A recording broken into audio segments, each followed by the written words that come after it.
morning, Novi, and welcome to another edition of the Cat's Eye News. I'm Chris. And I'm Austin. Let's dive into the announcements.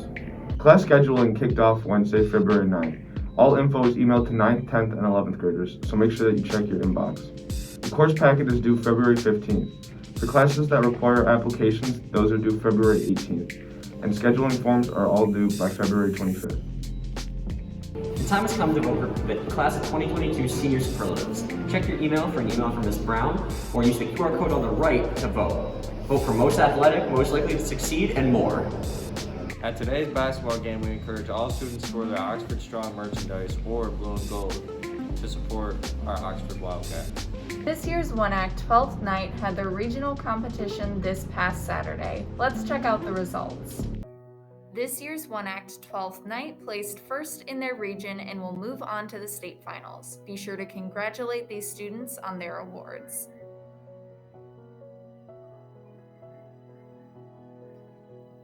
Break a leg to the cast and crew who will be competing this Sunday at Avondale. Miss Al Wheely isn't the only new teacher in the building. Let's go take a look at our next new teacher.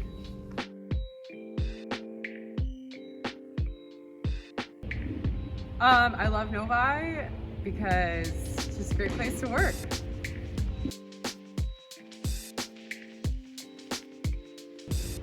I've had a great time teaching at Novi. I love all the students at the high school. It's been really fun change for me compared to the elementary school. I'm really happy to be here.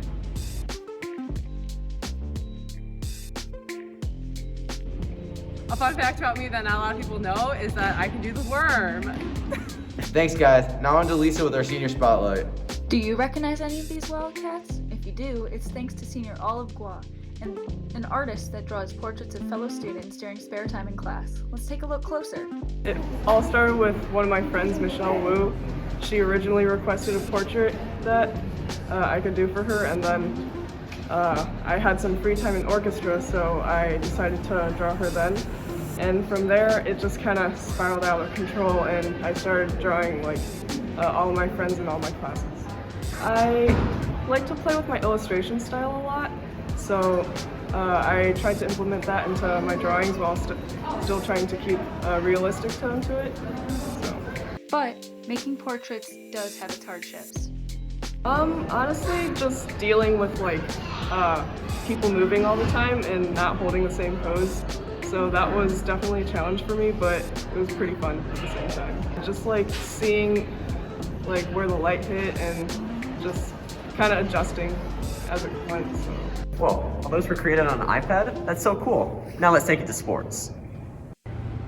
Thanks, guys. We've got a lot to cover, so let's get to it. Last weekend, boys swim and dive had a wonderful performance at the Oakland County Championships. On Friday, Lucas Freeze started the county score by placing 6th in the 11 dive event. And on Saturday, the swimmers posted 8 new qualifying state times. The 200 freestyle relay took first place with a time of 1 minute and 28 seconds. Nolan Ebel, Kevin Wang, Dominic Ducato, and Nick Serrani all pulled together for the fantastic win. Novi overall finished in 3rd place with a total of 225 points. The boys swim and dive team will have their final dual meet this Thursday against Heartland at Heartland. Congratulations and good luck. Boys basketball sealed a win against Plymouth last Tuesday, 54-49. Now let's take it to Bakari, who has the update on the girls basketball from last weekend.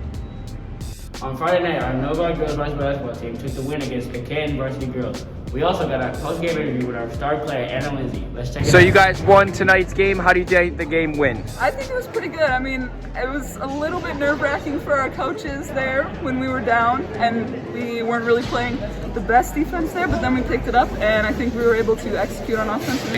So we worked on our defense a lot, and then we worked on our offense with the zone since they ran zone most of the second half, and we knew that they did. So we just worked on getting through that and making sure we were able to get shots up still with the zone. Bowling put up a great effort but came up short against Plymouth, with Cam the bowling man Barry bowling a 245. Hockey was in action this past weekend, securing a 5-2 win against Forest Hill Central on Saturday, and a 3-1 win versus Plymouth on Sunday. Nice job on both wins. They will also play at home tonight versus Northville, so go support your boys. Hom will be competing at Eastern Michigan this Sunday. Head to Yipsy and support your girls. And on top of that, it's also Super Bowl week, so let's see who Tommy, Austin, and Seth have picked for the big game. What's up, Wildcats? I'm Tommy, and I'm here with Austin and Seth, And here are our Super Bowl predictions. You know, I didn't expect Joe Burrow and the Bengals to get to this point, so I might as well ride it out with them. I'm saying Bengals 38, Rams 31.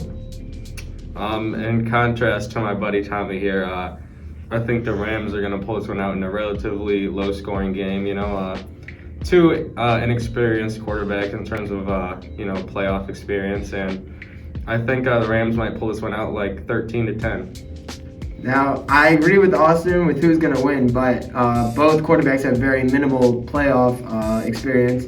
But I do like the Rams in this one. I think their offense is too much for that terrible Cincy defense. I think they get the job done winning 20-21.